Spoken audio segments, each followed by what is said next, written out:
Je me régale encore moi aussi de la bénédiction de ce matin. Oh, c'est vraiment infini, c'est inouï. Les choses que Dieu est prêt à faire pour nous quand nous nous réunissons. Avez-vous remarqué ce qui s'est passé depuis que nous nous sommes consacrés à Dieu? Cela a été de bénédiction en bénédiction, de puissance en puissance, de gloire en gloire. C'est simplement merveilleux. Et il continuera de faire ainsi. Quant à ces mouchoirs qui sont à quelqu'un ici, j'ai prié au-dessus d'eux.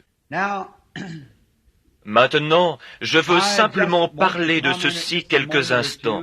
D'abord, je remercie chacun de vous pour votre joli cadeau de Noël, le complet que vous m'avez acheté. Y avait-il la même chose dans le vôtre, frère Neville? C'est ça, un complet. Eh bien, les prédicateurs peuvent toujours faire bon usage d'un complet. Magnifique, c'est bien. Cela vient qu'on transpire, et cette transpiration use les vêtements plus vite que n'importe quoi, voyez-vous. Et un prédicateur a besoin de beaucoup de vêtements, et de bons vêtements. Un tissu de coton vraiment bon marché va s'user en un rien de temps. Donc, un bon habit comme cela va pouvoir durer longtemps. Et pensez-y, vous soutenez et vous donnez ces vêtements aux serviteurs du Seigneur. Que le Seigneur vous bénisse. Jésus a dit, « Tout ce que vous avez fait au plus petit d'entre mes frères, c'est à moi que vous l'avez fait. » Donc, ce n'est pas à 2 serviteurs que vous avez acheté un habit, vous avez acheté 2 habits à Jésus. C'est ce qu'il a dit, c'est à moi que vous l'avez fait. Mais cette petite touche céleste ce matin, l'avez-vous remarqué? Aucun appel à l'autel, ni rien.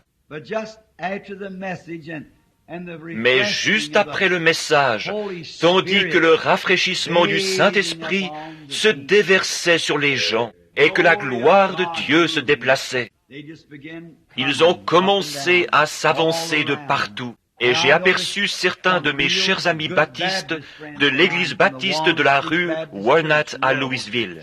Ils se tenaient debout dans l'allée et baignaient simplement dans la puissance de Dieu. Oh là là! Et je les ai rencontrés après la réunion.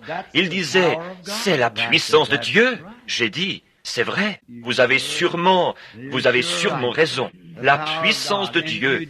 Et vous ne pouvez pas trouver de mots pour l'exprimer. Vous ne savez simplement pas quoi dire. Le Saint-Esprit s'empare de la réunion et vous ne savez pas ce qu'il va faire avec cela. Paisiblement, doucement, humblement, le cœur brisé. Oh, frère Pat, c'est tout simplement le ciel.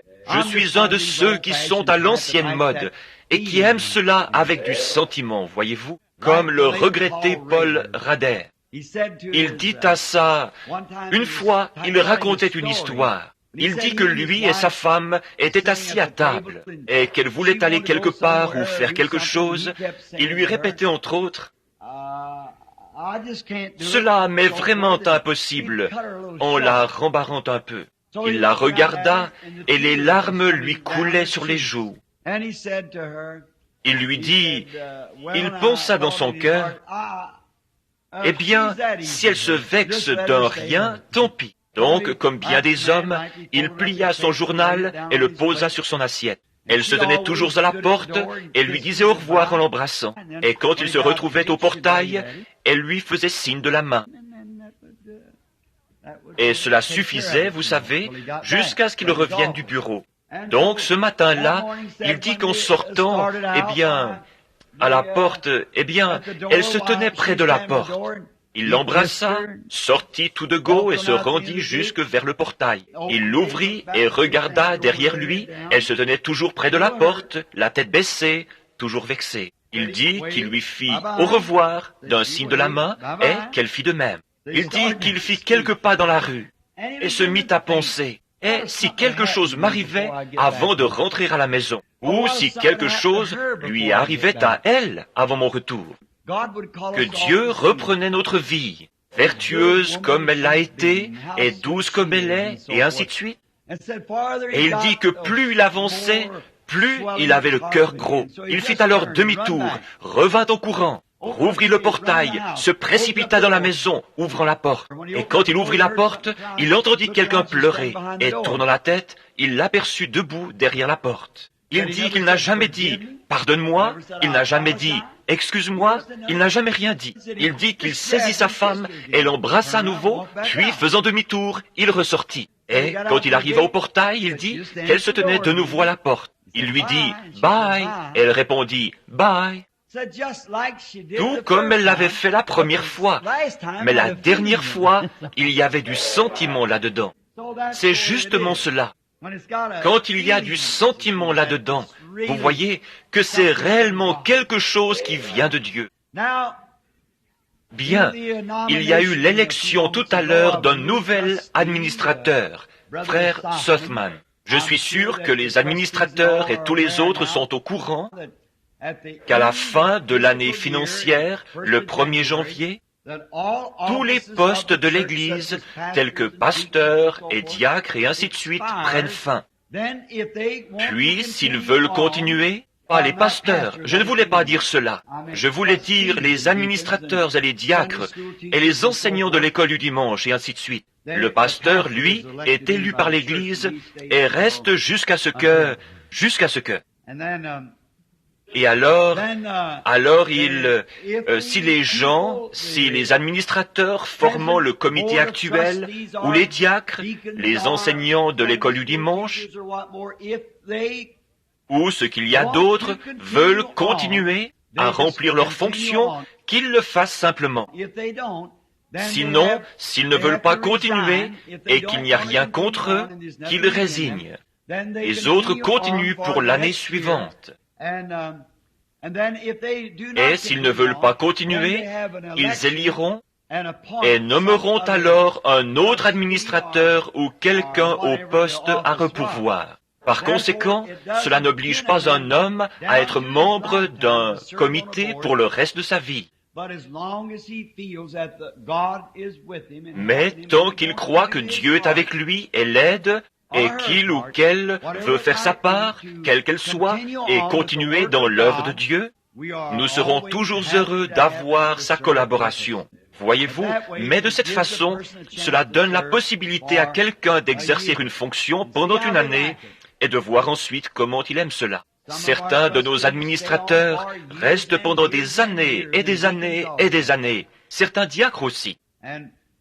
Et c'est tout à fait bien. Mais il n'y a pas de temps déterminé. Si l'administrateur ou le pasteur ou quelqu'un du comité sent qu'il ne peut plus exercer sa fonction ou qu'il désire s'en aller, alors il en avise l'Église pour qu'on puisse le remplacer. Et c'est ce qui se passe ici ce soir avec le frère Morgan. Frère William Morgan résigne sa charge d'administrateur. Ils avaient donc besoin d'un autre administrateur. Et frère Sothman avait été désigné comme administrateur à un autre moment, puis ce soir, il a été admis dans le comité. C'est officiel aussi longtemps que l'Église, dans notre Église, l'Église est souveraine. L'Église déplace ou désigne un administrateur, l'Église remplace le pasteur ou désigne le pasteur, quoi que ce soit, c'est l'Église dans tout. C'est apostolique. C'est ainsi qu'on faisait dans les temps bibliques. Nous ressentons qu'ainsi aucune personne n'est un dictateur ou quelque chose comme cela dans l'Église. Nous ne voulons pas de cela. Chaque homme, chaque individu, moi-même, en votant pour quelqu'un, nous n'avons qu'un vote. Tout comme n'importe quelle autre personne de l'Église ici, seulement un vote. Ce n'est pas ce que je dis, c'est ce que l'Église dit. Voyez-vous, ce que l'Église dans le corps dit. N'aimez-vous pas cela? Oh, je pense que c'est scripturaire. C'est ainsi que ça devrait être. Maintenant, ceci va être une semaine importante pour moi, dès demain, le Seigneur voulant. Je dois prendre des décisions pour l'année qui vient. Au sujet de toutes les invitations, je veux me rendre au bureau et ramasser toutes mes invitations et les apporter chez moi. Donc, pendant ces prochains jours, J'irai en prière devant Dieu et je le prierai de me guider et de me montrer de quel côté aller ou quoi faire. Nous ne vivons pas dans une époque comme lorsqu'il était ici, où Dieu le conduisait de lieu en lieu, et il se trouvait dans une ville pour quelques heures et repartait vers une autre ville. Mais aujourd'hui, c'est un autre système.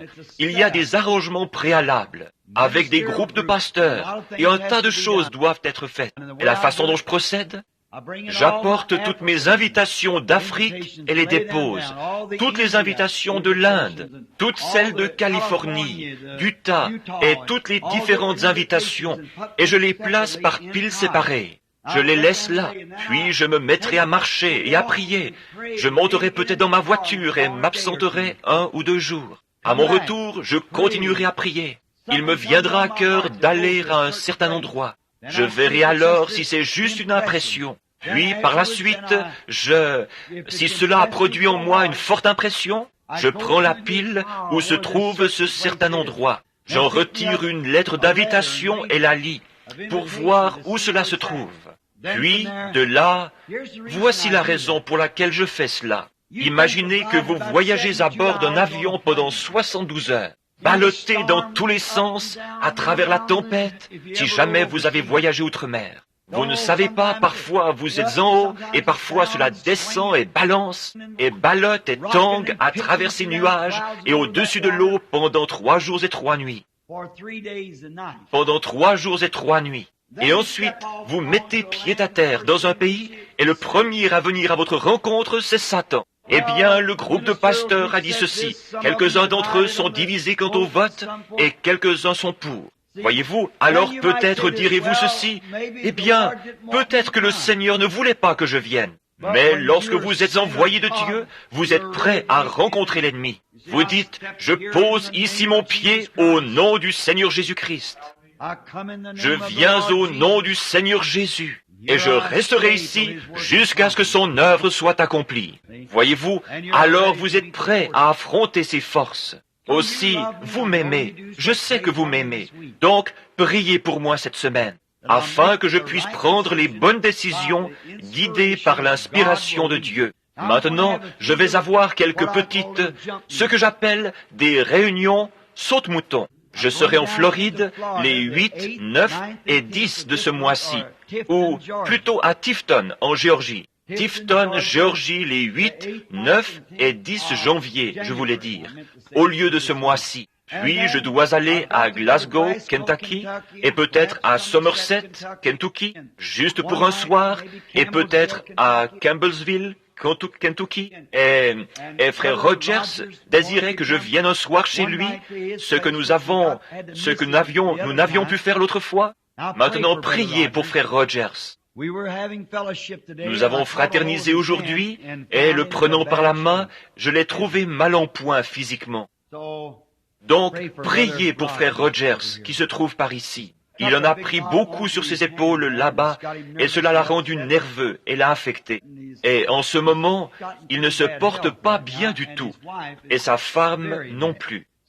Donc, priez pour ce couple. Ce sont de braves enfants de Dieu. Et je lui ai dit que si le Seigneur le voulait, je lui accorderais un soir. Et frère Raddle, l'une de nos petites églises sœurs, ici sur la route 62. Un garçon timide, il venait ici et ne pouvait même pas lever la tête. Et il venait à la maison, et je pense que les gens pensaient que c'était un vrai casse-pied. Mais il y avait quelque chose au sujet de ce garçon qui semblait réel. J'ai continué de rester avec lui et de rester avec lui. Et je disais, frère Raddle, vous le pouvez. Il m'a dit, frère Branham, quand je me retrouve face à un auditoire, j'ai l'impression que mon cœur remonte dans ma gorge et je suis incapable de dire un seul mot. Je lui ai dit, restez où vous êtes et ravalez-le, puis parlez au nom du Seigneur. Voyez-vous, et à présent, il a un tabernacle de la dimension de celui-ci, ici sur la grande route. Il se rend utile. Tenez bon, ce garçon avait un appel de Dieu. Je connaissais son père et sa mère. Ce sont des gens très bien. Puis nous devrions avoir Junie un soir là-bas à New Albany. Et vous savez, quelques petites réunions, histoire d'avoir un soir ici et un soir là. Ensuite, si tout se passe comme prévu, vers le 25 janvier, je partirai pour Miami pour le Congrès international des hommes d'affaires du plein évangile, et de là vers Kingston, Haïti, pour descendre ensuite en Amérique du Sud et remonter par le Mexique. Et de là nous partirons pour l'Afrique, de l'Afrique nous irons en Scandinavie, et ainsi de suite comme cela. La majeure partie de l'année sera, je crois, consacrée aux réunions d'outre-mer. Donc, priez pour moi, je dois prendre la bonne décision. Maintenant, c'est seulement si c'est la volonté du Seigneur. Sinon, je suis prêt à aller n'importe où, à n'importe quel endroit, peu importe où c'est, je veux y aller. Mais tant que je pourrai rester dans cette poussière de la terre dans laquelle Dieu m'a mis, je veux prêcher ces richesses insondables jusqu'à ce que la mort me retire de ce corps. C'est ce que j'ai résolu par la grâce de Dieu s'il veut seulement me venir en aide. S'il retire sa main de moi, le diable me tuera. Donc priez que Dieu garde sa main miséricordieuse sur moi. Je ne réclame pas sa justice, je réclame sa miséricorde. Voyez-vous, sa justice, non, je ne pourrai pas la supporter. Je n'implore que sa miséricorde, parce que je sais que je ne suis pas digne, et personne ne l'est. Et nous ferions mieux de ne pas réclamer sa justice. Nous désirons sa miséricorde. Maintenant, ce soir, je suis un peu enroué, mais je ne pouvais pas laisser passer l'occasion de parler à ce beau groupe de chrétiens. Attendez, juste avant de faire cette annonce, laissez-moi dire une chose. Tandis que vous êtes tous d'un même cœur, d'un commun accord, et que tout se fait avec douceur, laissez-moi parler 2 minutes à mon Église. Voyez-vous, écoutez, mes chéris dans l'Évangile, mais les joyaux de ma couronne, si je devais en avoir une, l'acquisition du sang de Jésus, c'est intentionnellement que je suis revenu comme ceci. C'est au cours d'une partie de chasse, d'un voyage, que frère Roy Robertson, frère Bankswood et moi-même avons décidé que nous pourrions revenir. Frère Roy et nous tous parlions de notre pasteur, frère Neville, et un homme qui se tient toujours devant vous comme pasteur, et ainsi de suite. Nous l'aimons, mais même si frère Neville est le copasteur, cela semblait un peu difficile pour frère Neville de devoir se contraindre à le faire. Voyez-vous, ainsi nous avons prié, et il semble que c'était la volonté du Seigneur que je le fasse. Donc, j'ai dit au Seigneur que s'il m'aidait, je ferais de mon mieux. Et après m'être consacré moi-même, et après avoir incité l'Église à faire de même, maintenant, si Dieu nous a bénis comme il l'a fait au cours des dernières réunions, avec cette petite consécration, que fera-t-il si nous continuons ainsi? Voyez-vous, continuez simplement. Maintenant, écoutez, vous êtes pleins d'affection les uns pour les autres. Je vous voyais debout dans les allées ce matin, simplement en train de pleurer, vos mains levées vers Dieu, tandis que ce merveilleux esprit se manifestait parmi vous. Maintenant, prenez garde à ne pas écouter un seul vil propos du diable. Voyez-vous, si le diable vous montre ou vous dit du mal de l'un des membres du corps du Christ, ne le croyez surtout pas. Car dès que vous le croyez, vous gâchez votre expérience. Et si vous voyez l'un des membres du corps de Christ faire quelque chose de mal, ne le dites à personne. Mais allez vers ce membre dans l'amour et voyez si vous ne pouvez pas le ramener à Christ. Et si vous ne pouvez le faire, alors dites-le à une personne et que celle-ci vous accompagne. Faites-le de la façon dont le disent les Écritures.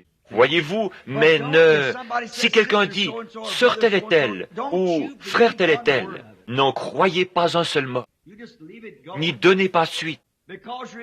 Parce que, souvenez-vous, c'est le diable qui essaye de vous détruire. Maintenant, attendez-vous à ce qu'il cherche à s'introduire, car il le fera. Laissez alors le maître de la maison, la foi, se tenir juste là et ne recevez pas une seule chose. Ces gens ont été assis dans les lieux célestes avec vous. Vous avez eu communion ensemble autour des bénédictions de Dieu. Prenons la communion à la table et le Saint-Esprit a témoigné qu'ils sont les enfants de Dieu. Soyons donc pleins de douceur, bienveillants, indulgents et aimants. Et si l'autre personne dit du mal de vous, dites quelque chose de gentil à son sujet. Regardez alors comme cela deviendra de plus en plus doux pour vous.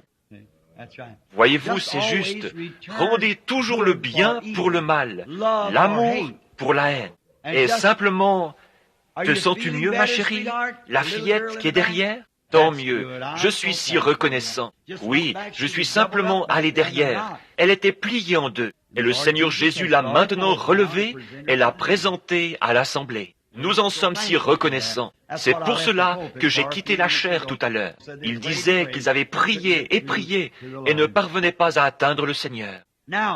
Donc, ne manquez pas de faire cela. Prenez-en l'engagement devant Dieu en disant « Ô Dieu, par ta grâce, c'est ce que je ferai. » Peu importe si quelqu'un dit du mal, répondez par le bien. Ne pensez pas de mal. Si, en fait, vous pensez du mal et que vous le dites hypocritiquement, alors vous avez tort. Continuez simplement à vous consacrer à Dieu jusqu'à ce que vous ayez vraiment un bon sentiment envers cette personne. C'est ainsi qu'il faut faire.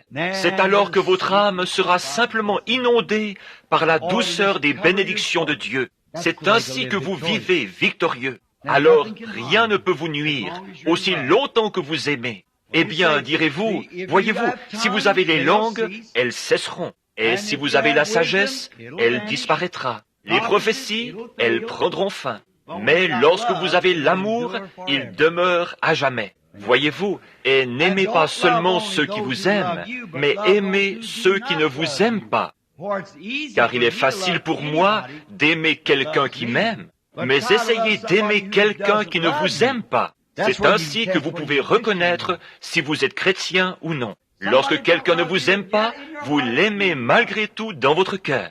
Maintenant, si vous ne faites pas cela, continuez de vous cramponner à Dieu. C'est là, car je sais que cela est la vérité. Amen. Je sais que c'est la vérité. Maintenant, nous allons ouvrir la précieuse parole au livre des Hébreux, chapitre 11, juste pour un court message. Je suis un peu enroué, mais j'ai passé un merveilleux après-midi en compagnie des frères et sœurs. Et je n'ai pu rentrer qu'un peu avant 6 heures. Je suis entré en courant dans la chambre à coucher et me suis agenouillé à côté du lit pour prier pendant quelques instants. Je me suis relevé et pris ma Bible et me suis mis à lire. Puis j'ai vu une revue qui se trouvait là et je l'ai prise et c'était écrit en patois hollandais d'Afrique du Sud. Ainsi, je ne pouvais lire cela. Et parfois en lisant, un mot vous frappera. Et ce mot devient vivant pour vous. C'est ainsi qu'un ministre reçoit son message. Vous commencez à lire la Bible ou quelque chose. Tout à coup, quelque chose vous frappe. Puis quelque chose s'ajoute à cela. Puis quelque chose d'autre s'ajoute à cela. Alors, soulignez cela et allez tout bonnement le lire à la chair. Dieu fera le reste. Voyez-vous, il prendra soin du reste. Maintenant, parfois, vous vous sentez si transporté que de petites pensées vous viennent et vous les mettez alors par écrit. Parfois, dans une réunion, vous devez venir rapidement sur l'estrade. Relisez simplement ces petites pensées que vous avez eues. Peut-être le Saint-Esprit les vivifiera pour vous à nouveau. J'ai fait cela bien des fois. Maintenant, Hébreux 11. Lisons le verset 1er pour commencer. Et nous lirons un bon nombre de versets. Or, la foi est une ferme assurance des choses qu'on espère, une démonstration de celles qu'on ne voit pas. Pour l'avoir possédée, les anciens ont obtenu un témoignage favorable. C'est par la foi que nous reconnaissons que le monde a été formé par la parole de Dieu, en sorte que ce qu'on voit n'a pas été fait de choses visibles. Cela n'est-il pas riche? Laissez-moi relire ce verset 3. Écoutez attentivement. C'est par la foi que nous reconnaissons que le monde a été formé par la parole de Dieu, en sorte que ce qu'on voit n'a pas été fait de choses visibles. La parole de Dieu.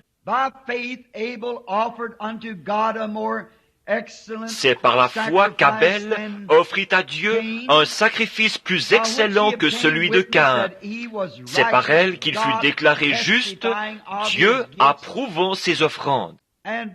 Et c'est par elle qu'il parle encore, quoique mort. C'est par la foi qu'Enoch fut enlevé pour qu'il ne vît point la mort, et qu'il ne parut plus parce que Dieu l'avait enlevé. Car avant son enlèvement, il avait reçu le témoignage qu'il était agréable à Dieu. Une vie de 500 ans aussi. Or, sans la foi, il est impossible de lui être agréable. Car il faut que celui qui s'approche de Dieu croie que Dieu existe et qu'il est le rémunérateur de ceux qui le cherchent. C'est par la foi que Noé, divinement averti des choses qu'on ne voyait pas encore, et saisi d'une crainte respectueuse, construisit une arche pour sauver sa famille.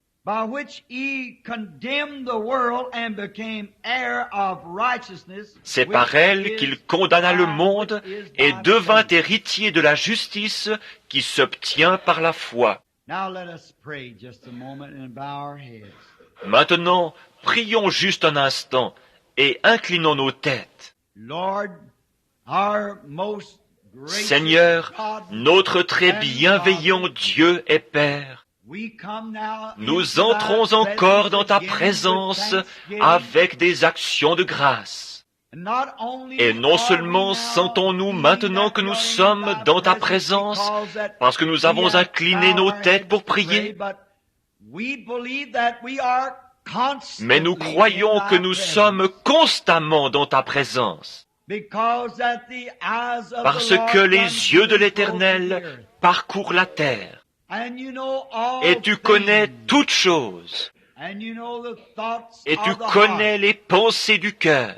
Aussi, Seigneur, la raison pour laquelle nous inclinons nos têtes, c'est pour t'adresser cette requête.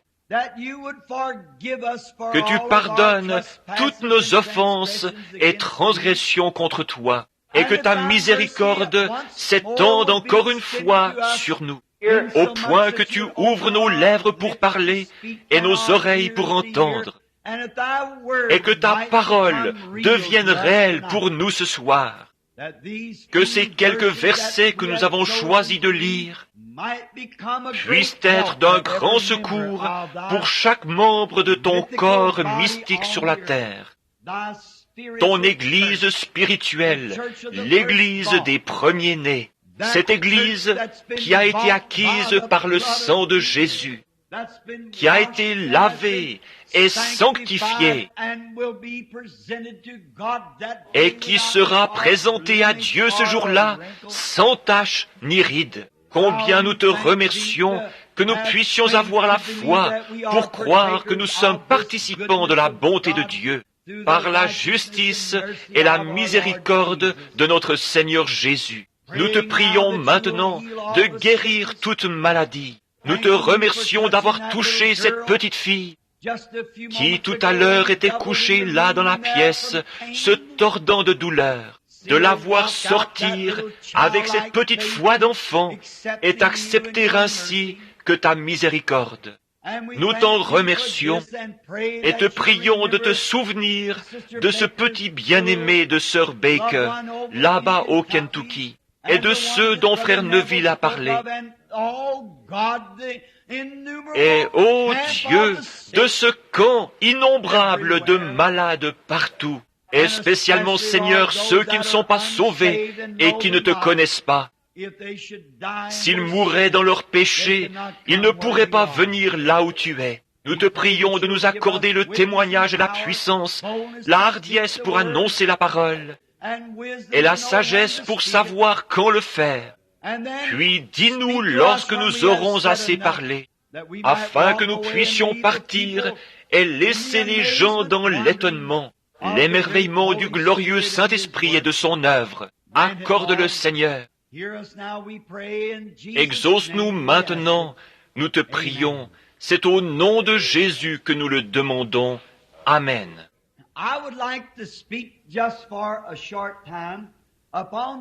J'aimerais parler pendant un court moment sur le sujet des sens.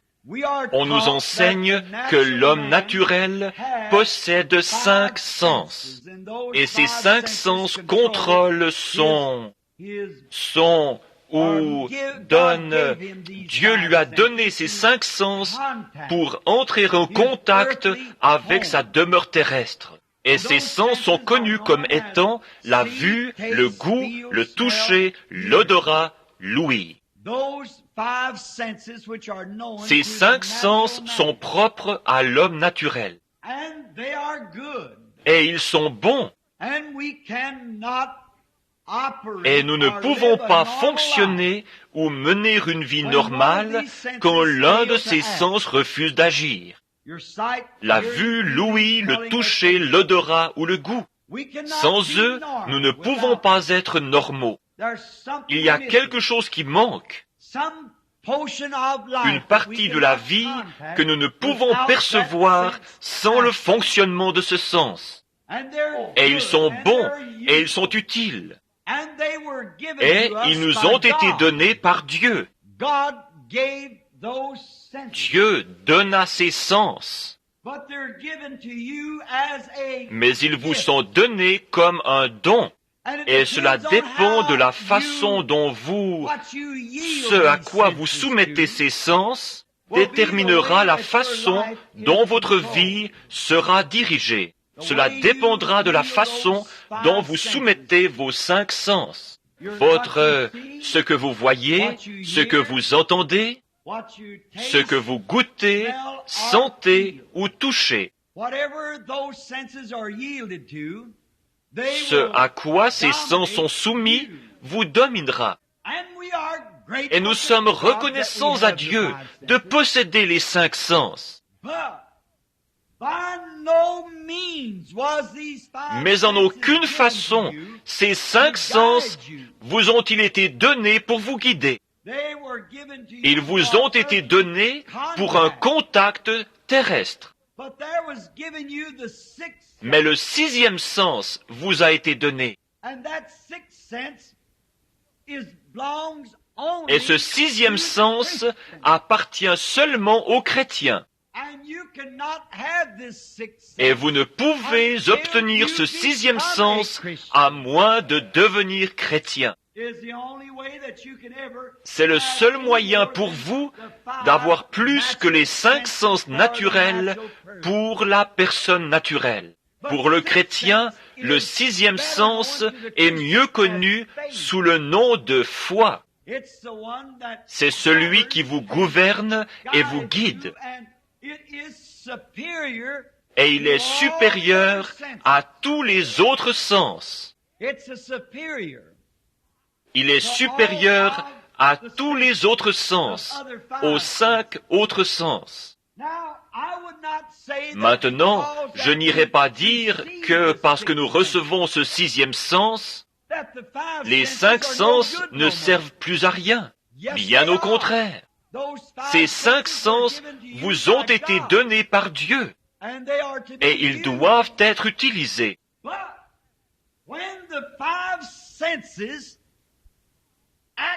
Mais lorsque les 5 sens agissent contrairement à la parole de Dieu, alors ils mentent. Or, le 6e sens ne peut pas mentir. C'est un super sens. Et c'est ce dont je veux parler. Ce matin, j'ai parlé sur un super signe. Et ce soir, sur un super sens. Et le super sens est le Saint-Esprit. La foi de Dieu qui habite en vous. Et si vous laissez les 5 sens se soumettre au 6e sens, ce dernier vous guidera et placera les 5 autres sens complètement sous la direction de ce super-sens, car il est aussi loin au-dessus du sens naturel que l'homme spirituel ne l'est au-dessus du naturel. Il est tout aussi élevé que les cieux, au-dessus de l'homme naturel et de ses 5 sens. Cela vous fera croire des choses que vous ne pouvez pas voir. Cela vous fait agir là où vous ne pensiez pas que les 5 sens y auraient jamais songé. Le diable peut entrer dans ces 5 sens et vous mentir, mais il ne peut pas toucher à ce super sens. C'est bien au-delà de sa portée. Cela vient de Dieu. Cela s'appelle la foi. La foi est cette grande chose. Et les 5 sens ne dominent pas le 6e sens, mais le 6e sens domine les 5 sens. Le super-sens domine les sens naturels. Et les 5 sens sont la vue, le goût, le toucher, l'odorat, l'ouïe. Et le super-sens est quelque chose qui vous fera croire la parole de Dieu. Car c'est tout ce dont il parlera. Et il vous fera croire à des choses que vous ne pouvez voir, goûter, toucher, sentir ou entendre. Parce qu'il prendra la parole de Dieu. Et il vous transmettra cette parole. Et vous fera marcher contrairement à tout ce qui n'est pas la parole de Dieu. Par la foi, c'est ce que fait la foi. Maintenant, en donnant cette illustration au sujet des sens, l'homme naturel est né avec ses sens. Donc, ce sont des sens dont la nature l'a doté. Et c'est vraiment la seule chose qu'il connaîtra jamais à ce sujet. Dans sa pensée intellectuelle, il peut seulement penser comme un homme, il peut voir comme un homme, il peut comprendre comme un homme, il peut entendre comme un homme, mais lorsqu'il devient gouverné ou régénéré, ce que nous appellerions né de nouveau, alors ce 6e, ce super-sens s'empare de lui.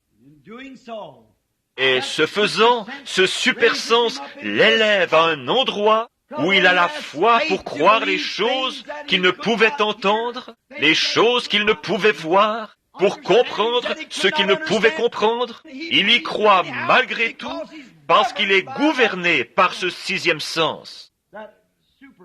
Ce super sens. Oh, comme c'est merveilleux de savoir cela et de penser combien c'est simple d'y croire. Or, vous ne pouvez pas le croire avant d'être régénéré. La Bible déclare que personne ne peut appeler Jésus le Christ si ce n'est par le Saint-Esprit. Nous avons vu cela la semaine dernière.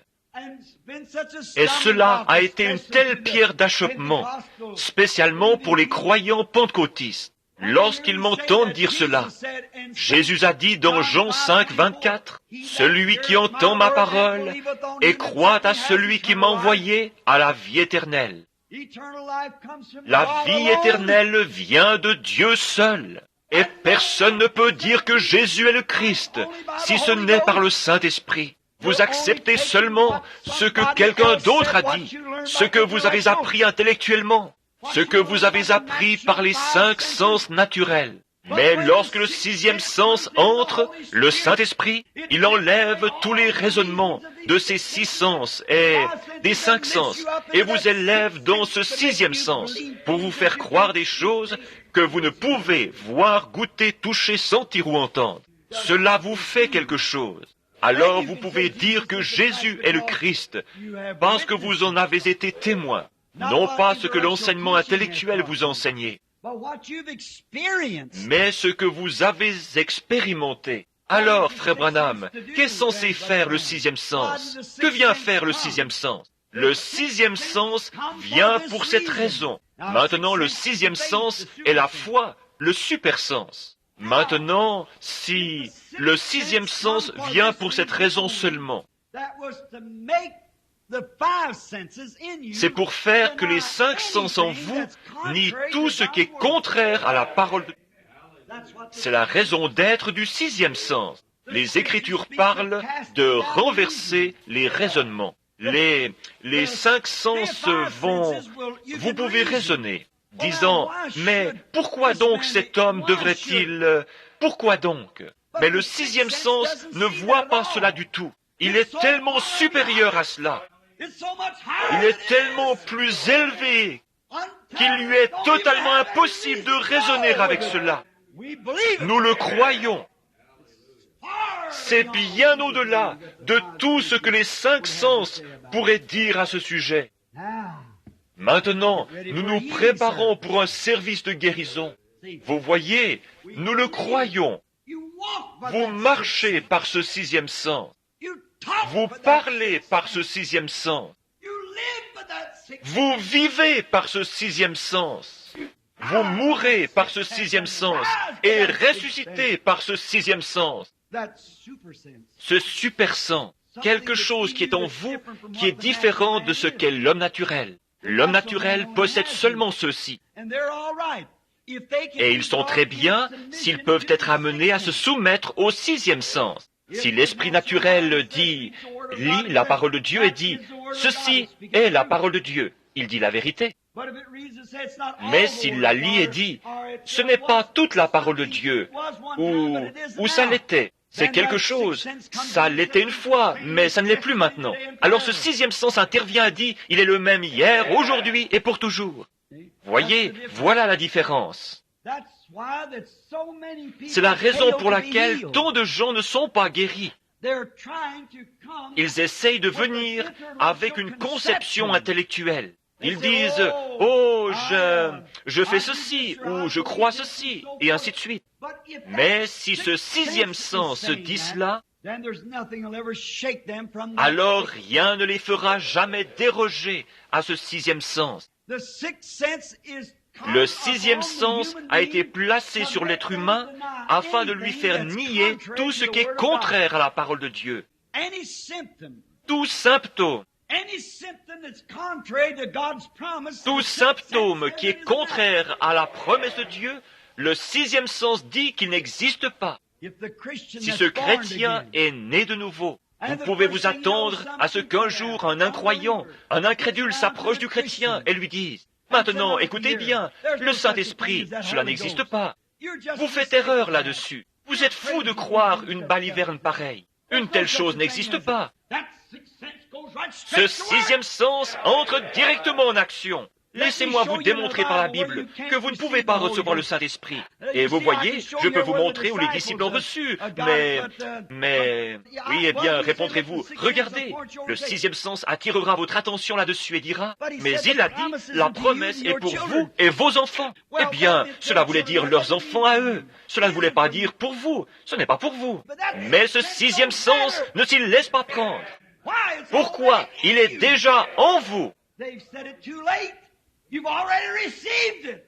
Ils l'ont dit trop tard. Vous l'avez déjà reçu. Les gens qui disent que le Saint-Esprit n'existe pas ne savent pas de quoi ils parlent. Comme ce garçon une fois qui pelait une pomme et qui fut interrogé par un inconverti qui critiquait une réunion. Il dit, « Que veux-tu? Que viens-tu faire ici? Je veux vous poser une question, dit-il, tout en mangeant et savourant sa pomme. » C'était quelqu'un de tout simple, qui avait un peu l'air d'un délinquant, avec ses cheveux qui lui descendaient sur la figure, et une dent de devant qui était avancée, et vêtu d'un vieux blouson sale. Il dit, « Je veux vous poser juste une question. » L'inconverti venait de dire, « Dieu n'existe pas. Tout cela est de la sensiblerie. Ce ne sont que des balivernes, voilà tout. » Et le garçon dit, « Je veux vous poser une question, monsieur. Cette pomme, est-elle sucrée ou sûre? » Il dit, « Eh bien, comment puis-je le savoir? Ce n'est pas moi qui la mange. » Il dit, « C'est justement ce que je pensais. » Puis il s'en alla tout bonnement. Comment le savez-vous alors que vous n'avez pas goûté le Seigneur? Comment savez-vous alors que vous n'avez jamais reçu le Saint-Esprit, s'il est réel ou s'il ne l'est pas? Comment savez-vous que là où se trouve la foi et la puissance, Comment savez-vous qu'il n'y a pas de joie ineffable et glorieuse si vous n'y avez jamais goûté pour voir? Le sixième sens vous conduit à cela. Le sixième sens vous le déclare. Il n'y a pas la moindre puissance intellectuelle qui puisse vous l'apporter. Les puissances intellectuelles résonneront et diront, eh bien, c'est de la psychologie, c'est quelque chose comme ceci, et les gens sont émotifs. Mais lorsque le sixième sens vient à l'intérieur, il nie toutes ces choses et amène une personne directement dans le sein de Dieu, car il faut que celui qui s'approche de Dieu croit que Dieu existe et qu'il est le rémunérateur de ceux qui le cherchent. Par la foi, Abraham, par la foi, Isaac, par la foi, Jacob. Tous par la foi. C'est le sixième sens qui accomplit cela. Le sixième sens nie tous les symptômes, tout ce qui est contraire à la parole de Dieu, tout sentiment, toute émotion. Quelqu'un dira, eh bien, on a prié pour moi, mais je ne me sens toujours pas mieux. Le sixième sens ne garderait jamais le silence là-dessus. Le sixième sens dirait, c'est un mensonge, je me sens mieux, je suis en voie de rétablissement. Dieu l'a dit, voilà qui tranche la question. Amen. Dieu l'a dit. Le sixième sens se nourrit seulement de la parole de Dieu. Ce super sens, il est super, au-dessus des sens. C'est un sens plus grand. C'est une foi, c'est une puissance qui remue et pousse à l'action. Amen. C'est quelque chose qui vous fait accomplir des choses que vous n'auriez jamais pensé accomplir. C'est le sixième sens, le super sens. On prie pour vous. Disons que vous avez une main infirme et que l'on prie pour vous, pour votre main. Vous vous avancez et vous croyez que Dieu va vous guérir. Le pasteur prie pour vous, puis vous retournez à votre place. Le vieil homme naturel dira ceci, « Tu ne sens pas la moindre différence dans ta main. Tu ne vas pas mieux qu'avant. » Mais le sixième sens s'approche et dit, « C'est un mensonge. On a prié pour toi. Cela règle la question. » Amen. C'est comme cette femme qui, une fois, vint à notre réunion. Elle avait donc assisté à une réunion. Elles étaient plutôt deux. Elles avaient traversé l'estrade. Elles avaient vu le discernement. Ces femmes étaient passablement maigres. Elles étaient toutes deux de vraies chrétiennes. L'une d'elles s'avança et l'Esprit vint et dit, « Vous souffrez d'un trouble de l'estomac. » Et son visage s'illumina. Elle dit, « C'est vrai. » Et le Saint-Esprit dit à travers moi, « Et c'est un ulcère. Cela provient d'un état de tension nerveuse. Vous avez été examiné par un certain médecin et il a dit que vous ne pouviez pas ou qu'on devait vous opérer et en faire l'ablation. » Elle dit, chacune de ces paroles est vraie. Et alors, voyant qu'elle était une si grande croyante, il dit, vous vous appelez mademoiselle une telle, et vous venez de tel et tel endroit. Elle dit, c'est la vérité. Qu'était-ce? Le sixième sens qui saisissait cela. Le sixième sens et le Saint-Esprit se tenaient côte à côte. Le Saint-Esprit parlait, le sixième sens disait, Amen. Eh bien, voilà, quelque chose doit arriver. Lorsque Marthe courut à la rencontre de Jésus et lui dit, Seigneur, surveillez le sixième sens. Si tu eusses été ici, mon frère ne serait pas mort. Mais même maintenant, tout ce que tu demanderas à Dieu, Dieu te l'accordera. Voilà le sixième sens. Jésus se ressaisit et dit, je suis la résurrection et la vie. Celui qui croit en moi vivra quand même il serait mort. Et quiconque vit et croit en moi ne mourra jamais. Crois-tu cela? Que vas-tu dire? Raisonnement. Il y a un homme étendu là, mort, et les vers sont en train de le ronger. Mais il venait juste de dire qu'il était la résurrection et la vie. C'est la parole de Dieu. Ce sixième sens, au-delà des soins du médecin, au-delà des pensées de la recherche scientifique, il défie tous les raisonnements et les renverse. Pourquoi? Il rend témoignage à la parole de Dieu. Je ne suis pas, je serai, où j'étais, je suis maintenant. Je suis la résurrection et la vie. Un homme. Celui qui croit en moi vivra quand même il serait mort. Et quiconque vit et croit en moi ne mourra jamais. Crois-tu cela? Elle dit, oui Seigneur. Le sixième sens. Je crois que tu es le Fils de Dieu qui devait venir dans le monde. Ton frère ressuscite. Oh là là, ils se rendirent au sépulcre. Avec ces deux-là réunis, quelque chose devait arriver. C'était un super sens, avec Dieu qui se trouvait présent. Quelque chose devait avoir lieu. Le super sens était Dieu. Il y avait quelque chose qui le disait à Marthe. Elle l'avait vu, elle le connaissait, elle le reconnaissait comme étant le Messie même. Et elle savait que si seulement elle pouvait joindre Jésus, si seulement elle pouvait arriver jusqu'à lui pour lui présenter les faits et entendre une seule promesse de sa bouche, c'est tout ce qu'elle désirait. Lorsqu'il a dit « Je suis la résurrection et la vie », celui qui croit en moi, quand même il serait mort. C'est tout ce que Marthe voulait entendre. C'est tout ce qu'elle voulait. Parce que le sixième sens, le super sens, sa foi, l'a poussée à le confesser, à le croire. Cette femme, lorsqu'elle quitta l'estrade, c'était « Ainsi dit le Seigneur ». Rentrez chez vous et mangez. Jésus-Christ vous guérit. Elle rentra chez elle. Ce soir-là, une de ses amies qui habitait dans le voisinage était la troisième ou quatrième derrière elle. Elle avait une grosse tumeur au cou. Et voici qu'elle s'avance, tressaillant de joie pour sa voisine, qui allait être guérie de cet ulcère qui lui avait causé tant de soucis. Ceci était un cas parmi les centaines, les milliers du genre. Cette énorme grosseur dépassant donc de son cou. Elle s'avança. Je lui dis, personne n'a besoin de discerner ceci. Mais vous vous réjouissez de quelque chose. Vous avez été profondément ému parce que cette femme assise là-bas est une voisine à vous. Le Saint-Esprit, elle pense, comment cet homme a-t-il pu bien savoir cela? Il faut que quelque chose le lui révèle. Ainsi, quand cela fut dit, il dit, vous pensez à votre cou. Croyez-vous que cela partira? Je le crois, dit-elle, de tout mon cœur. Je dis, ainsi dit le Seigneur, rentrez à la maison et vous recevrez votre guérison. L'homme naturel regarda bien et ne put voir aucun signe. La femme qui avait l'ulcère alla chez elle et essaya de manger. Et oh là là, elle faillit mourir. L'homme naturel, le sens naturel, la sensation continuait à déclarer que l'ulcère était là. Aussi, au bout d'1 ou 2 semaines, elle alla partout dans le voisinage, vers les siens et à l'église, témoignant, « Le Seigneur m'a guéri ».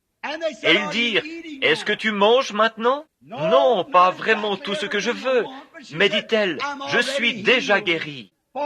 Car par ses meurtrissures, je suis guérie. » Quoi qu'il en fût, elle était guérie de toute façon. Un matin, après le départ des enfants pour l'école, elle eut très faim. Elle se tenait debout près de la fenêtre, lavant la vaisselle. Elle est venue à la réunion, à une autre réunion, environ 1 année plus tard. Donc, elle lavait la vaisselle. Et lorsqu'elle, tout à coup, elle ressentit quelque chose d'étrange passer sur elle. Elle pensa, qu'est-ce que c'était? C'est comme si j'avais voulu crier. Et son mari lui avait dit, « Chérie, cesse de parler de cette guérison. Parce que, bien qu'il fût chrétien, tu jettes l'opprobre sur la cause. Comment pouvez-vous jeter l'opprobre quand vous témoignez de sa parole? Vous jetterez l'opprobre si vous ne témoignez pas d'elle. » Il dit, si tu as été guéri, tu as été guéri. Elle dit, cet homme s'est tenu là et m'a regardé dans les yeux et m'a dit quelle était ma condition et les choses que j'avais faites et qui j'étais et d'où je venais. Elle dit, cela faisait à peine 15 minutes que j'étais dans le bâtiment lorsqu'il vint sur l'estrade. Comment au monde cet homme aurait-il pu savoir cela? Je ne l'ai jamais vu de ma vie. Et il m'a dit, ainsi dit le Seigneur. Vous êtes guéri. Elle dit, je le croirai jusqu'à ma mort. Elle dit, je le croirai de toute façon. Elle et la sœur qui habitait en dessous de chez elle, son amie, avaient promis à Dieu qu'elle garderait cette foi-là. Ce matin-là, elle se sentit vraiment bizarre. Et dans l'espace de quelques minutes, elle commença à avoir faim. Les enfants avaient laissé des flocons d'avoine dans une assiette, un petit plat. Elle dit que l'avoine lui brûlait toujours l'estomac. Si quelqu'un a déjà eu un ulcère, vous savez ce que c'est. Elle avança donc la main et prit quelques bouchées de cette avoine. Oh là là, dit-elle, je devrais le payer cher, je suppose. Mais un de ces jours, je serai complètement rétablie. Mais, s'apercevant qu'elle avait toujours faim, elle termina le plat. Elle attendit quelques minutes pour voir ce qui arriverait. Rien ne se produisit. Elle se sentait bien, toujours affamée. Elle se fit frire quelques œufs, se versa une tasse de café et prit quelques tranches de pain grillé et elle eut un vrai jubilé. Elle mangea littéralement tout ce qu'il put manger. Elle continua de laver la vaisselle et environ une demi-heure plus tard, elle eut encore faim, aucun effet nuisible. Elle mit son petit bonnet et descendit la rue pour se rendre chez cette voisine. Et une fois arrivée là, elle entendit, elle pensa qu'il y avait peut-être eu un décès dans la famille. Ils hurlaient et poussaient des cris tout en marchant d'un coin à l'autre. Cette femme avait dormi tard ce matin-là, puis s'étant levée, elle avait cherché la tumeur qui était sur son cou, et celle-ci avait disparu pendant la nuit. Qu'était-ce? Dieu à l'œuvre. Ici, au tabernacle Cadle, quand nous avons eu cette réunion, et que l'on a prié pour ce jeune infirme, plusieurs d'entre vous étaient là pour le voir. Il l'avait ramené là, dans la salle d'urgence. Billy me conduisit vers lui. Il l'avait placé sur l'estrade, dans le bâtiment, pendant 3 ou 4 soirs. Comme il ne reçut pas de carte prière, ils le placèrent dans la salle d'urgence. J'y entrai et priais pour lui. Alors que je le regardais, il me dit, « Monsieur Branham, pouvez-vous me dire quelque chose de réconfortant ?» Je dis, « Oui, en effet, fiston, la polio t'a rendu ainsi. » Il dit, « C'est vrai ?» Je dis, « Tu t'appelles un tel, tu viens de tel endroit. » « C'est vrai, dit-il. »« Et qu'en est-il de ma guérison ?» Je dis, « Par ces meurtrissures, tu as été guéri. » Il rentra chez lui, témoignant, donnant gloire à Dieu, prétendant qu'il amenait un tel opprobre dans son entourage. Un dimanche, plusieurs pasteurs entrèrent, vinrent s'asseoir près de lui et dirent, « Tu dois cesser de faire cela. Tu jettes l'opprobre sur la cause. » Et le jeune homme, assis là, dit, « Monsieur, si vous étiez assis à ma place, si vous étiez dans la chaise où je suis assis, vous n'essayeriez pas de me ravir le dernier espoir que j'ai en Christ. » Il dit, « Par ces meurtrissures, je suis guéri. » Et à peine avait-il dit cela que, assis là, les pieds paralysés, les mains, le corps, le dos, et à peine avait-il dit cela qu'il se lève de sa chaise, glorifiant Dieu. Quoi? Ses sens naturels disaient qu'il resterait assis là. Le médecin dit qu'il y resterait pour toujours, ou tant qu'il vivrait. Mais le 6e sens dit, « Par ces meurtrissures, je suis guéri. » Et il ne voulait rien avoir à faire. C'est cela, rejeter tout ce qui est contraire à ce que Dieu a dit. Voilà la raison d'être du 6e sens. Le vieux John Ryan, non pas le R-Y-A-N, mais R-H-Y-N. C'était ce mendiant aveugle à Fort Wayne. Là où nous étions allés ce jour-là, et l'on pria pour lui dans la réunion. C'était la veille du soir où le piano avait joué. Le grand médecin est proche maintenant, sans qu'il y ait quelqu'un au piano. Et alors qu'il était aveugle, il était de foi catholique. Il s'arrêta dans la ligne. Je le regardai et lui dis, « Vous vous appelez un tel, John Ryan. Oui, vous êtes un mendiant du coin. Cela fait des années que vous êtes aveugle. Oui, c'est vrai, vous êtes de foi catholique. C'est juste. » Je dis, « Ainsi dit le Seigneur, vous recevez votre guérison. » Il dit, « Merci, monsieur. » Je dis, « Remerciez le Seigneur. » Il dit, « Mais je ne vois pas. » Je dis, « Cela n'entre pas en ligne de compte. Vous êtes guéri. » Et il dit, il s'en alla tout bonnement et on l'aida à descendre de l'estrade. L'homme naturel ne pouvait rien voir. Il ne pouvait pas voir le moindre résultat produit par cela. Eh bien, dirent-ils, il est tout aussi aveugle qu'auparavant. Ainsi, 2 de ses amis le ramenèrent et le placèrent dans la ligne de prière à nouveau et l'y firent repasser. Howard le laissa passer. Lorsqu'il revint, il me dit, « Monsieur, vous m'avez dit que j'étais guéri. » Je répondis, « Vous m'avez dit que vous me croyez. » Il dit, « Certainement, je vous crois. Je n'ai aucune raison de ne pas vous croire. » Il dit, « Vous m'avez dit tout ce qui a trait à ma vie. » Il ajouta, « Je ne sais pas quoi faire. Il y a une femme là derrière qui témoigne qu'elle avait un goitre il y a quelques instants et qu'il a disparu. » Je dis, « Alors si vous me croyez, pourquoi me questionnez-vous? Je suis en train de vous citer la parole de Dieu. » Il dit, « Que dois-je faire, monsieur ?» Sachant qu'il était catholique et qu'il devait avoir quelque chose de physique sur quoi s'appuyer. Je dis, « Continuez simplement de témoigner. Par ces meurtrissures, je suis guéri. Et donnez-lui gloire. » Le vieil homme, pendant les 2 ou 3 semaines qui suivirent, se tenait au coin de la rue et vendait les journaux. Il criait à tue-tête, « Édition spéciale! Édition spéciale! Loué soit le Seigneur, je suis guéri! Édition spéciale! Édition spéciale! Loué soit le Seigneur, je suis guéri! » Quand il revint à la réunion le soir suivant, je pouvais à peine prêcher à cause de lui. Il se levait et criait, « Taisez-vous, tout le monde! Loué soit le Seigneur pour m'avoir guéri! Loué soit le Seigneur pour m'avoir guéri! » En tant que catholique, il ne savait pas comment s'emparer de la foi, mais il savait que s'il continuait à le dire, et qu'il continuait, finalement ce 6e sens se mettrait à l'œuvre. C'est juste. Loué soit le Seigneur pour m'avoir guéri. Il se tenait sur le coin de la rue, criant, « Loué soit le Seigneur pour m'avoir guéri! Édition spéciale! Loué soit le Seigneur pour m'avoir guéri! » Alors qu'il descendait la rue, quelqu'un s'approchait de lui et disait, « Comment vas-tu, John? Loué soit le Seigneur pour m'avoir guéri! Je vais bien! » Et il riait de lui et se moquait de lui. Et un autre petit vendeur de journaux le conduisit chez le coiffeur pour un rasage. Environ 2 ou 3 semaines après la réunion, le coiffeur le fit donc asseoir sur le fauteuil, puis savonna son visage, et il lui dit, « John, il paraît, cette espèce de petit malin, lui dit, « Il paraît que tu es allé voir le guérisseur divin lorsque... » Ici, il dit, « Oui, j'y suis allé. » Il dit, « Il paraît que tu as été guéri, juste pour se moquer de lui. » Et le vieil homme dit, « Oui, loué soit le Seigneur, il m'a guéri. » Et ses yeux s'ouvrirent. D'un bond, il sauta du fauteuil du coiffeur, une serviette autour du cou, et avec le coiffeur à ses trousses, tenant son rasoir à la main,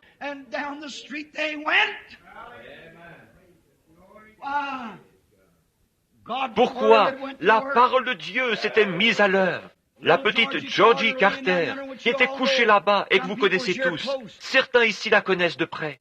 Elle était alitée là, elle était alitée depuis 9 ans et 8 mois. On ne pouvait rien faire si ce n'est de changer la laise sous elle à cause du travail de ses reins et de ses intestins. Elle pesait quelque 35 livres, ou environ 16 kilos, alitée là-bas à Milltown, Indiana. Et sa famille appartenait à une église qui, lorsque je suis allé là-bas, à l'église baptiste de Milltown, pour tenir une réunion et prier pour les malades, cette église dit, si un membre de cette congrégation se rend auprès de ce fanatique, nous l'excommunierons. Et son père était diacre. Mais elle avait eu entre les mains ma petite brochure intitulée « Jésus le même hier, aujourd'hui et éternellement ». Frère Hall me conduisit chez elle un après-midi. Sa mère sortit de la maison en courant, ne voulant rien avoir à faire avec cela. J'entrai et priais pour elle. Elle dit, « Eh bien, qu'en est-il de cette jeune Neil ?» Elle était au courant de la vision. Je dis, « C'était une vision, sœur. Je peux seulement prier. Ayez la foi. » Cette pauvre petite avait reçu un enseignement contraire à cela. Quelques jours plus tard, j'étais dans les environs en train de baptiser. Elle se trouvait là, elle pleurait. Elle avait promis qu'elle viendrait se faire rebaptiser dans le nom de Jésus-Christ, si Dieu voulait bien la guérir. Et là, ses pauvres petites jambes avaient à peu près la grosseur d'un manche à balai. On ne pouvait même pas la mettre sur son bassin hygiénique. Sa mère, qui n'était pourtant qu'une jeune fille, était assise là, atteinte de paralysie, toute grisonnante, à force de regarder sa fille couchée là, mourir à petit feu. C'était la tuberculose des glandes féminines qui s'était propagée partout en elle. Elle pesait quelque 37 livres, environ 17 kilos. Je pense que c'était cela, d'après les estimations. On ne pouvait pas la soulever assez haut pour mettre le bassin sous elle. On devait donc faire passer sous elle une alaise de caoutchouc. Pendant 9 ans et 8 mois, elle avait été couchée, incapable même de soulever sa tête pour voir un arbre qui était près de la fenêtre. Un jour que je me tenais là derrière, au sommet de la colline, chez George Wright, le Saint-Esprit me dit, « Lève-toi !» Je regardais, et il y avait une lumière qui émanait d'un cornouiller, et qui dit, « Va du côté de chez Wright, ou plutôt, va du côté de chez Carter. » Quand j'y arrivais, le Seigneur Jésus, par un signe, avait montré à sa mère que je venais. Je m'approchais de la jeune fille, qui était étendue là, sur le lit, si faible qu'elle ne pouvait même pas tenir le crachoir. Sa mère devait le tenir pour qu'elle fasse essayant de cracher dans le crachoir avec cette tuberculose. Je dis, Sœur Georgie, Jésus-Christ, le Fils de Dieu, m'a rencontré dans la nature il y a environ une demi-heure et m'a dit de venir vous imposer les mains. Ainsi dit le Seigneur, levez-vous. Le sixième sens se mit à l'œuvre. Une puissance frappa cette jeune fille pour la première fois en 9 ans et 8 mois, où elle n'avait pu se tenir debout. Elle bondit alors sur ses pieds, courut dans le jardin, tout en bénissant les arbres, le gazon et tout le reste. Puis elle rentra, s'assit au piano et se mit à jouer. Il y a une fontaine remplie de sang, sortie des veines d'Emmanuel. Eh bien, les raisonnements auraient renversé. Cela lui était impossible. Je ne sais pas maintenant, je ne saurai jamais. C'est seulement la puissance de Dieu qui la soutint. Ses jambes n'étaient pas plus grosses que cela, à la hauteur des articulations. Il n'y avait rien de pareil. C'était comme des allumettes. Cela fait environ 12 ou 14 ans, et aujourd'hui, elle est forte et en santé, vivant pour le Seigneur Jésus. Qu'était-ce? La première fois, rien n'avait semblé se produire, et les raisonnements auraient dit que cela ne pouvait arriver. Mes frères, elle se cramponna à la parole. Si Dieu pouvait prendre cette jeune infirme à Salem, cette jeune Nell qui avait été infirme et paralysée, avec ses bras qui lui pendaient comme cela, et la guérir, il pouvait la guérir elle aussi. Elle le crut. Et frère Hall, qui était couché là-bas, se mourant du cancer, le même homme m'amena vers lui.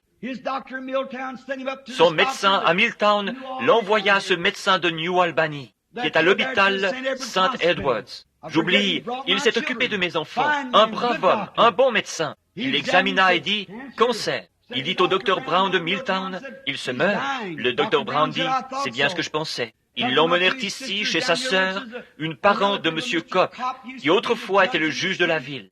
Et lorsqu'ils arrivèrent, ils dirent, « Gardez-le simplement ici jusqu'à ce qu'il meure. » Et ils m'envoyèrent chercher.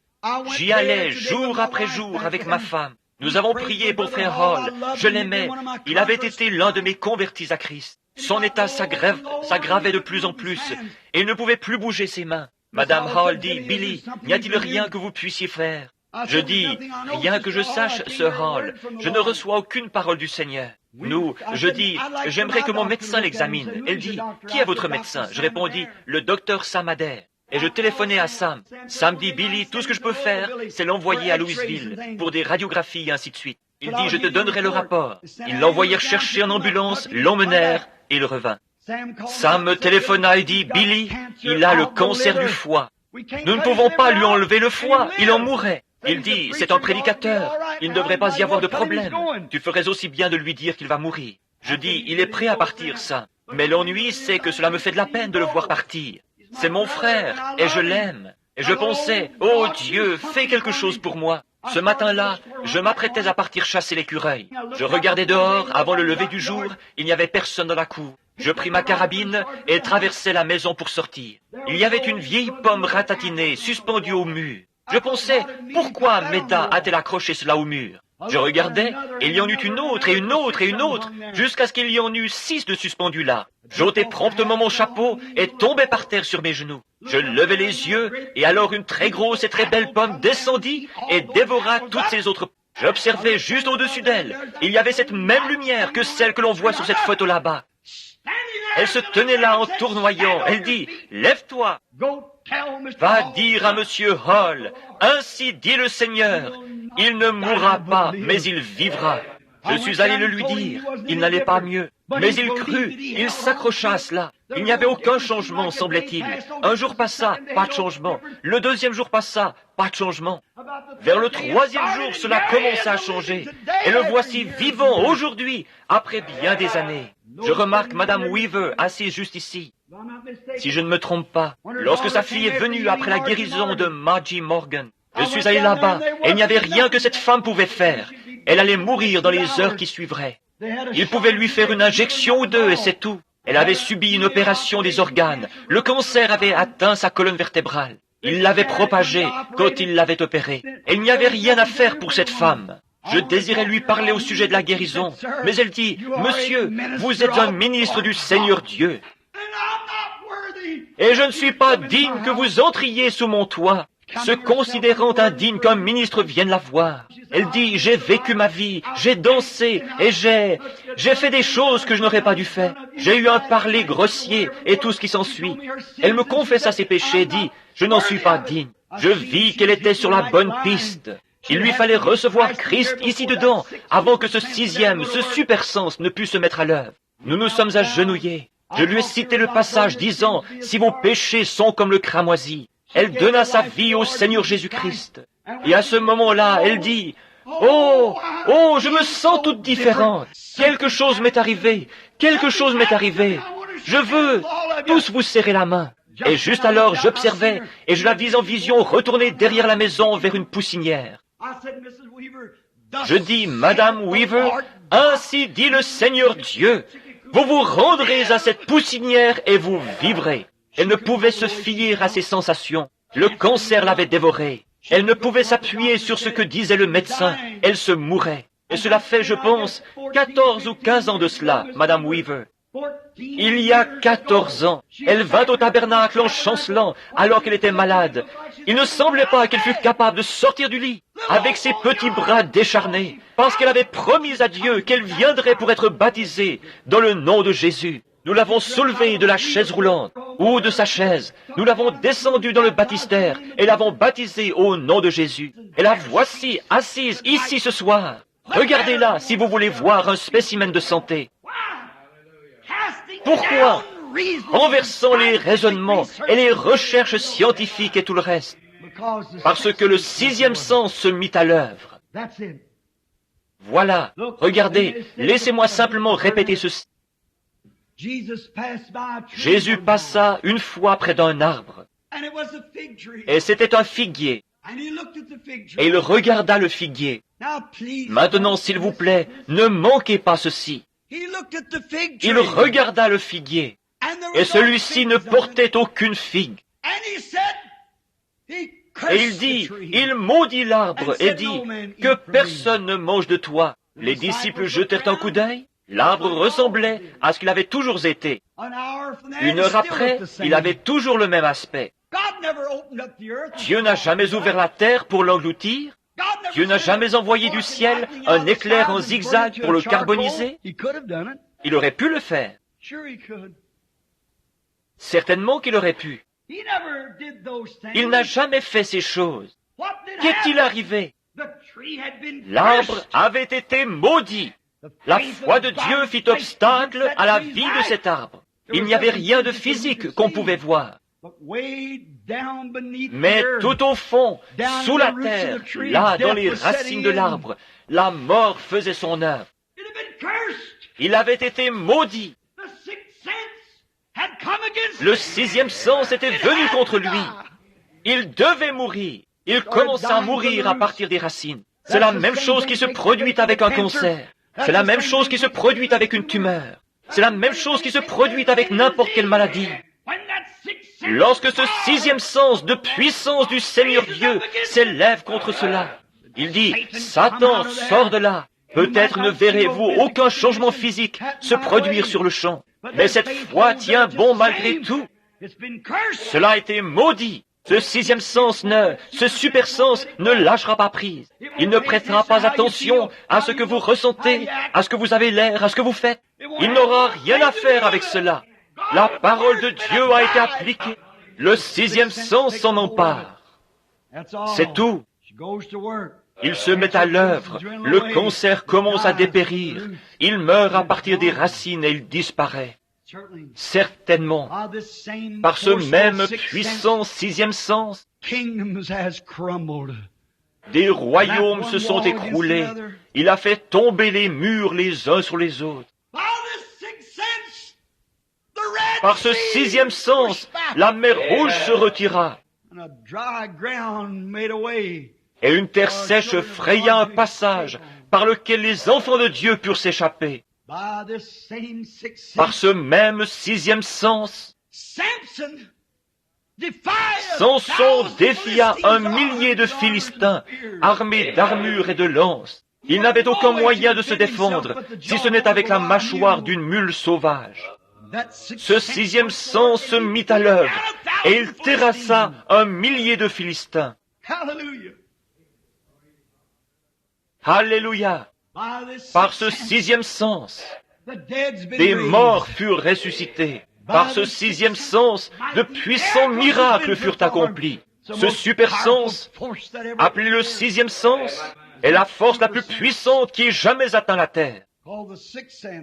Cela n'a rien à voir avec ceci ici. Si ceci ici le déclare et dit « Amen à cela », d'accord, vous allez de l'avant. Mais peu importe ce que ceci fait, croyez cela. Voilà où est la puissance. Si vous croyez dans votre cœur, votre cinquième sens, celui de la pensée, se trouve dans votre cerveau. Mais votre sixième sens se trouve dans votre cœur. Vous croyez avec votre cœur. Vous confessez de la bouche. Vous croyez avec votre cœur. Oui, monsieur, ce sixième sens, cette force puissante. Écoutez, à cause de ce sixième sens, un prophète fut jeté dans une fosse aux lions. Et à cause de ce sixième sens, les lions ne pouvaient pas manger Daniel. Ils ne le pouvaient pas. Ils ne pouvaient pas s'approcher de lui à cause de ce sixième sens, ce super sens. Par ce même sixième sens, 3 enfants hébreux furent jetés dans une fournaise ardente et ils ont défié les flammes de la fournaise. Ce sixième sens, tous les raisonnements prouvaient qu'ils seraient brûlés vifs avant d'y arriver. Mais ce sixième sens les garda là-dedans 2 ou 3 heures. Et lorsqu'ils ouvrirent la fournaise, ils en virent un qui se tenait au milieu d'eux, semblable au Fils de Dieu. C'est le sixième sens. Les flammes ne le brûlaient pas. Oui, monsieur, c'était ce même sixième sens, une fois, lorsque l'apôtre Pierre était couché en prison, et qu'on allait le décapiter le lendemain. Et là-bas, chez Jean-Marc, ils avaient une réunion de prière. Ce sixième sens commença à s'accumuler autour de cette prison, où il avait été entouré de prières. Ce sixième sens se mit à l'œuvre. La colonne de feu vint à la fenêtre, toucha Pierre et lui dit, « Allez, sors d'ici !» Le sixième sens, c'était ce sixième sens qui empêcha Paul de se noyer dans cette mer violente, quand ce petit bateau était plein d'eau. C'était ce sixième sens qui l'empêcha de se noyer, ce super sens. C'était ce sixième sens qui fit que lorsque le serpent lui mordit la main, il le secoua dans le feu. Ce fut ce sixième sens qui fit cela. C'était ce sixième sens qui ressuscita Jésus-Christ d'entre les morts, après qu'il eut reposé en terre, parce qu'il croyait la parole de Dieu. Il dit, « Détruisez ce corps, et je le ressusciterai le 3e jour. » Car David a dit, « Je ne permettrai pas que mon sein voie la corruption, et je n'abandonnerai pas son âme dans le séjour des morts. » C'était ce super sens. Renversez les raisonnements de ces sens. Croyez ce super sens, le sens de la foi que donne Jésus-Christ. Par ce même sens, Dieu parla lorsqu'il n'y avait rien. Quel est ce sens? Ce super sens est Dieu. La foi de Dieu en vous. La partie de Dieu qui entre en vous et vous donne le super sens. Par ce même super sens, Dieu a formé le monde avec des choses qui n'étaient pas et qui n'étaient pas visibles. Il prononça sa parole et crut sa parole. Et un monde naquit. Gloire, le 6e sens, le super sens. Oh Dieu, répands-le sur moi. Donne-le-moi, ainsi qu'à tous ceux qui en ont besoin. Réponds ton 6e sens en moi, Seigneur. Je suis prêt à abandonner ces 5 sens, ma propre connaissance, mes pensées, renversant tous les raisonnements, Seigneur. Que ta parole soit vraie et toute parole d'homme un mensonge. Que tout raisonnement, tout doute soit rejeté, et laisse-moi marcher par ce super sens, le sens du Saint-Esprit. Ne voulez-vous pas cela? C'est ce que nous voulons. Que Dieu vous bénisse, mes amis. C'est ce dont vous avez besoin. Ce super sens réclamera quelque chose.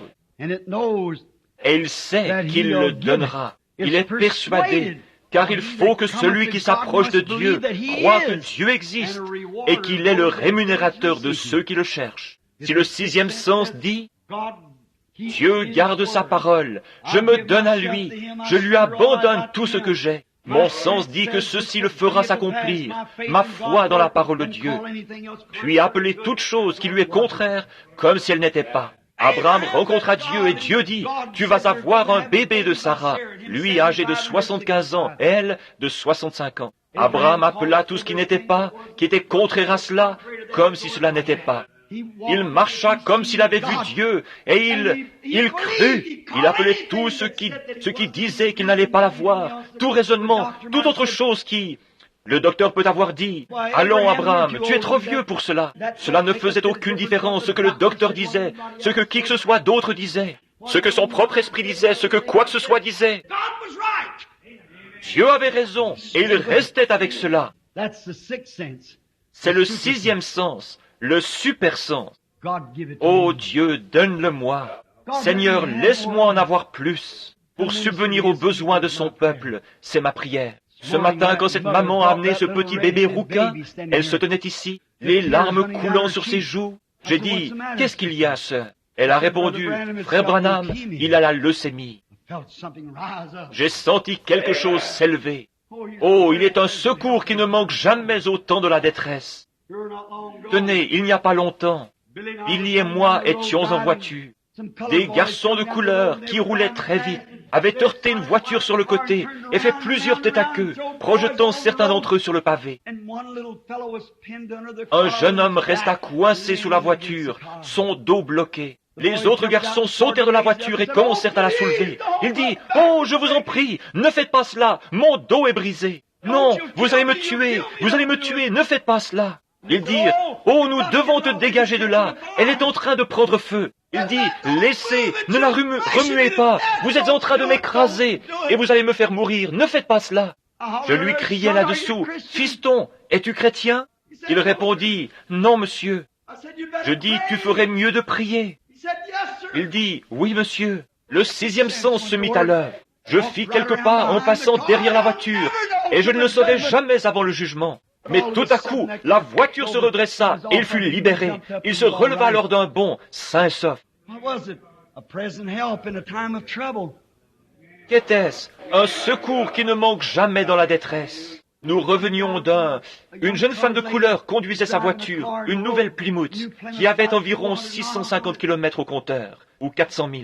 Elle avait roulé à assez vive allure. Et j'ai vu la voiture. Son vilebrequin était allé s'emboutir dans l'arbre. Billy et moi, nous sommes arrêtés. La chaussée devant nous avait été enneigée et glissante, mais à ce moment-là, elle était sèche. La jeune femme, le vent soufflait si fort là-bas au Minnesota qu'il avait emporté la voiture. Tu t'en souviens, Billy? Je descendis en courant vers elle. Alors qu'elle était assise là, elle dit, « Oh, je suis mourante, je suis mourante. » Ils appelèrent l'ambulance. L'ambulance arriva. Et un homme gisait mort à l'arrière de l'ambulance. L'ambulancier dit, « Je ne peux pas la prendre. » Le fermier dit alors, « Eh bien, envoyez vite quelqu'un d'autre, cette femme est mourante. » Je fis quelques pas juste là et je dis, « Madame, une minute. » Elle dit, « Oh, ne me touchez pas, monsieur, ne me touchez pas, mon dos. » J'ai dit, « Madame, êtes-vous chrétienne ?» Elle me regarda et j'ajoutai, « Je suis un ministre de l'Évangile. Si vous êtes mourante, où en êtes-vous avec Dieu ?» Elle dit, « Monsieur, je veux le devenir tout de suite. » Et le sixième sens se mit à l'œuvre. La puissance de Dieu descendit. Elle put sortir de la voiture sans le secours de personne. La puissance de Dieu était présente. Ce secours qui ne manque jamais dans la détresse. Nous marchons par la foi, nous vivons par la foi. Le juste vivra par la foi. Nous devons vivre de cette façon. Combien aimerait avoir davantage de ce sixième super sens? Inclinons alors nos têtes pendant que nous prions. Précieux Seigneur, Notre Dieu et Père, Thou art so good to us. tu es si bon pour nous. You give us 5 Tu nous senses donnes to 5 live sens by. pour vivre et And to marcher walk sur by cette in this terre earth or ou to pour touch toucher the cette earth. terre. We Nous can pouvons feel sentir les things choses qui that's to be doivent être felt with senties our avec nos hands, mains, tangible des things. choses tangibles. You give us Tu nous donnes hearing l'ouïe that we pour que can nous hear. entendions. We're Nous so sommes si glad of heureux de that, cela, that de we pouvoir can hear the entendre word la of parole de God, and by Dieu. that Et par cela, faith la cometh foi by vient de ce qu'on hearing, entend. hearing the Ce qu'on word entend, la of parole de God. Dieu. Nous We're sommes thankful reconnaissants for pour these ces 6 6 senses, sens, Lord. Seigneur. May we Puissions-nous les maintain them conserver all the tous les days of jours our de notre life. vie. But Mais may this puisse ce super sens, may the sense of puisse le faith sens de la that foi qui belongs to appartient the aux believer, croyants, because he parce has qu'il to doit have it in l'avoir order afin de to believe. croire. Lord, Seigneur, give us donne-nous more en of it. plus. Oh, purge Oh, it, Lord, purifie-le, and Seigneur, try us and et fill us prouve-nous with et thy remplis-nous goodness de and ta thy bonté, power. de ta puissance. Let us walk all the Marchons tous days les of our jours de life notre vie by the par le sixth 6e sense, sens, by the par le sense of sens de la faith foi qui that's est only donné given by seulement par Jesus Christ. Jésus-Christ. Ce That que what nous we demandons pray dans la for, prière, may we puissions-nous believe croire that we que nous le receive it. recevons, et Have no n'ayant doubt in aucun our doute heart. dans notre cœur. And you promise that Tu as promis que cela s'accomplirait. Quant à ceux qui ont levé leurs mains, Seigneur, je prie pour eux. Ils avaient des besoins, tu sais ce qu'ils étaient. Je te prie de répondre à chacun de ces besoins, que leurs désirs s'accomplissent. Je le demande au nom de Jésus. Amen.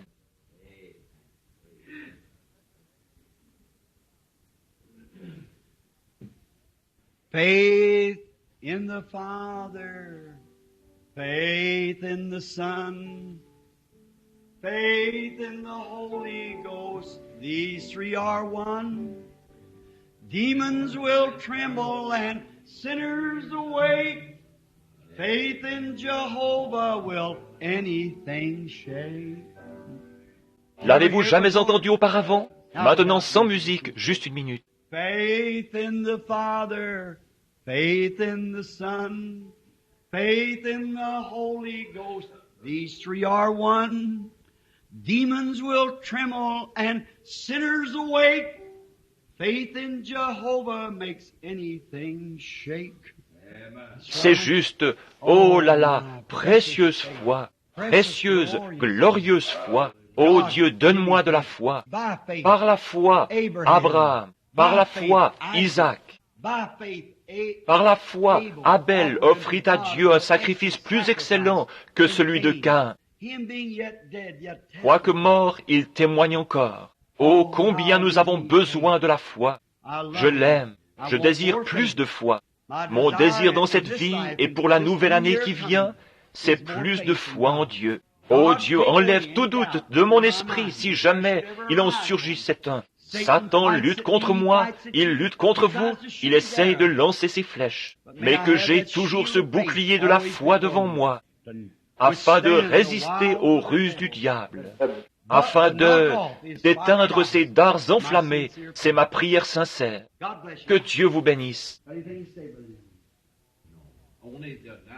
Avez-vous quelque chose à dire, frère Neville?